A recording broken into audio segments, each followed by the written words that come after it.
BJP जो है प्रचंड, मैंने शुरू से कहा था पूर्ण बहुमत से जो है बीजेपी सरकार बनाएगी और वो बीजेपी ने बनाई है।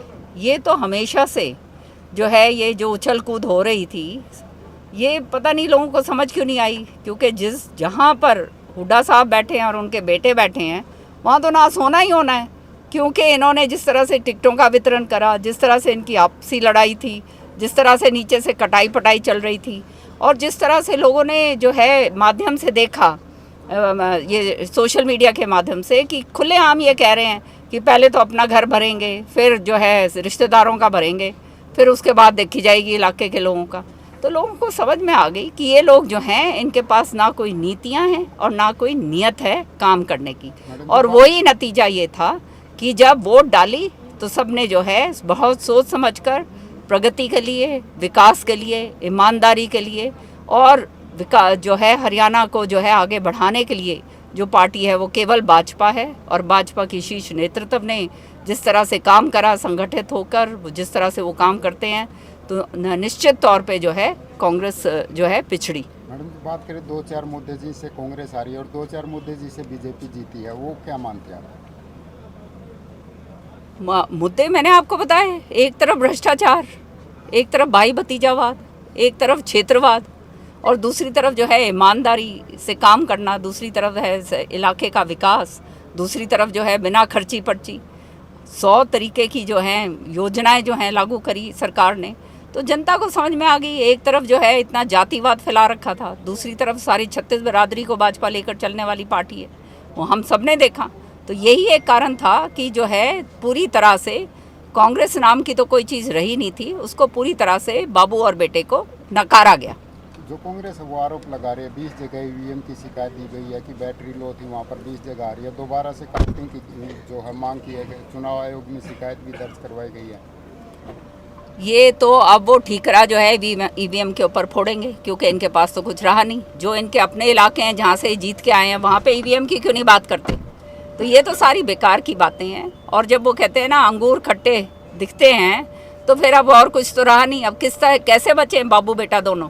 तो अब कभी इलेक्शन कमीशन के पास जाएंगे, कभी कोई और वो देंगे अपना जो है ये कार्रवाई करने की बात करेंगे ईवीएम के खिलाफ। लेकिन सच्चाई ये है, जनता की मैंडेट है और अच्छा होता अगर ये कहते कि हम स्वीकार रहे हैं, जनता ने हमारे को जो मत दिया उसको हमने स्वीकारा है, तो ज़्यादा अच्छा होता। ये इस तरह से ये जो भागा दौड़ी है ईवीएम करके कर रहे हैं, सारे जनता को समझ में आ गई है कि किस तरह के लोग हैं। बीजेपी जो है प्रचंड, मैंने शुरू से कहा था पूर्ण बहुमत से जो है बीजेपी सरकार बनाएगी और वो बीजेपी ने बनाई है।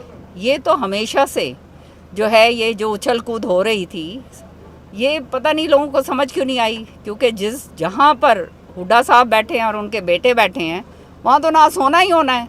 क्योंकि इन्होंने जिस तरह से टिकटों का वितरण करा, जिस तरह से इनकी आपसी लड़ाई थी, जिस तरह से नीचे से कटाई पटाई चल रही थी और जिस तरह से लोगों ने जो है माध्यम से देखा, ये सोशल मीडिया के माध्यम से कि खुलेआम ये कह रहे हैं कि पहले तो अपना घर भरेंगे, फिर जो है रिश्तेदारों का भरेंगे, फिर उसके बाद देखी जाएगी इलाके के लोगों का। तो लोगों को समझ में आ गई कि ये लोग जो हैं इनके पास ना कोई नीतियां हैं और ना कोई नियत है काम करने की। और वही नतीजा ये था कि जब वोट डाली तो सबने जो है बहुत सोच समझकर प्रगति के लिए, विकास के लिए, ईमानदारी के लिए और विकास जो है हरियाणा को जो है आगे बढ़ाने के लिए जो पार्टी है वो केवल भाजपा है। और भाजपा की शीर्ष नेतृत्व ने जिस तरह से काम करा, संगठित होकर जिस तरह से वो काम करते हैं, तो निश्चित तौर पे जो है कांग्रेस जो है पिछड़ी। मैडम बात करें 2-4 मुद्दे जिससे कांग्रेस हारी और 2-4 मुद्दे जिससे बीजेपी जीती है, वो क्या मानते हैं आप? मुद्दे मैंने आपको बताए, एक तरफ भ्रष्टाचार, एक तरफ भाई भतीजावाद, एक तरफ क्षेत्रवाद और दूसरी तरफ जो है ईमानदारी से काम करना, दूसरी तरफ है इलाके का विकास, दूसरी तरफ जो है बिना खर्ची पर्ची 100 तरीके की जो हैं योजनाएं जो हैं लागू करी सरकार ने। तो जनता को समझ में आ गई। एक तरफ जो है इतना जातिवाद फैला रखा था, दूसरी तरफ सारी 36 बिरादरी को भाजपा लेकर चलने वाली पार्टी है, वो हम सब ने देखा। तो यही एक कारण था कि जो है पूरी तरह से कांग्रेस नाम की तो कोई चीज़ रही नहीं थी, उसको पूरी तरह से बाबू और बेटे को नकारा गया। जो कांग्रेस है वो आरोप लगा रही है 20 जगह ईवीएम की शिकायत दी गई है कि बैटरी लो थी, वहाँ पर 20 जगह आ रही है। दोबारा से काउंटिंग की जो है मांग की है, चुनाव आयोग में शिकायत भी दर्ज करवाई गई है। ये तो अब वो ठीकरा जो है ईवीएम के ऊपर फोड़ेंगे, क्योंकि इनके पास तो कुछ रहा नहीं। जो इनके अपने इलाके हैं जहाँ से जीत के आए हैं वहाँ पे ईवीएम की क्यों नहीं बात करते? तो ये तो सारी बेकार की बातें हैं। और जब वो कहते हैं ना अंगूर खट्टे दिखते हैं, तो फिर अब और कुछ तो रहा नहीं। अब किस तरह कैसे बचे बाबू बेटा दोनों?